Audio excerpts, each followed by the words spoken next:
This question is from NEET 2021 examination. The statement of the problem says a convex lens A of focal length 20 centimeter. इसकी focal length plus 20 centimeter है, and a concave lens B of focal length 5 centimeter. We are writing this as -5 because focal length of concave is negative. Are kept along the same axis with the distance d between them. इन दोनों के बीच का जो distance है that is given equal to D. If a parallel beam of light falling on A पर parallel beam गिर रही है and leaves B as a parallel beam. इसमें पैरेलल बीम इंसिडेंट है, बाहर निकलने वाली भी light rays are parallel to the principal axis. Then you have to find out the value of D. अब इसको सिंप्लीफाई करने के लिए हम लोग सबसे पहले ये लेंस फार्मूला लगाएं. 1/f is equal to 1/v minus 1/u. ये हम लोग अप्लाई कर रहे हैं लेंस ए के लिए और ये हम लोग लेंस बी के लिए भी अप्लाई करेंगे.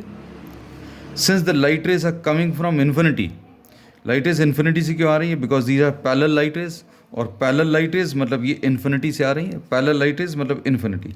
तो u की वैल्यू इन्फिनिटी है, f की वैल्यू 20 है. तो 1/20 is equal to 1/v minus 1/u. तो 1/infinity ये तो 0 हो जाएगा. तो 1/v इज इक्वल टू 1/20 यानी v की वैल्यू 20 आ जाएगी. ठीक. अब the image formed by the first lens will be acting as an object for the second lens. तो ये इमेज यहाँ पर भी बन सकती है, यहाँ पर भी बन सकती है. Will now try to see. अब 1/f सेकेंड लेंस के लिए is equal to 1/v minus 1/u. Second lens के लिए ये फोकल लेंथ -5 है. Image distance, since light rays after passing through the second lens become parallel to the principal axis, तो इसमें these will be meeting at infinity. तो इसका जो image distance है वो इन्फाइनाइट हो जाएगा, -1/u.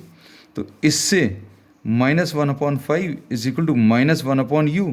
तो u की वैल्यू +5. तो अब इसमें u जो है +5 है.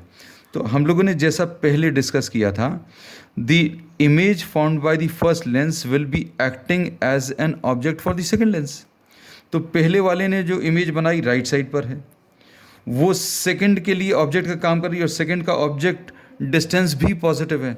मतलब इसने जो इमेज बनाई है that is formed on the right side of the second lens. पहले वाले ने जो इमेज बनाई है that is formed on the right side, और कितने डिस्टेंस पर फॉर्म हो रही है ये हम लोगों ने कैलकुलेट कर लिया है. तो पहले वाले की इमेज डिस्टेंस पॉजिटिव, दूसरे वाले का ऑब्जेक्ट डिस्टेंस भी पॉजिटिव है, इसलिए we have drawn it to the right side. अब सेकेंड लेंस के लिए ये जो ऑब्जेक्ट डिस्टेंस है ये 5 सेंटीमीटर है. This is 5 centimetre. तो अब हम लोग इसमें बोलेंगे, अब ये 20 है, ये 5 है, तो ये d will be 20 - 5 which is 15 centimetre, which is the first option. इसको हम लोग ऐसा भी कह सकते हैं कि पहले लेंस ने लाइट रेज को कन्वर्ज किया. अब चूंकि ये कॉन्केव लेंस है, तो ये कॉन्केव लेंस क्या करेगा, instead of the light rays getting converged at this point, the second lens will diverge. ये लाइट रेज को फैलाएगा and these will become parallel to the principal axis. ऐसा भी समझ सकते हैं. तो so the final answer is the first option.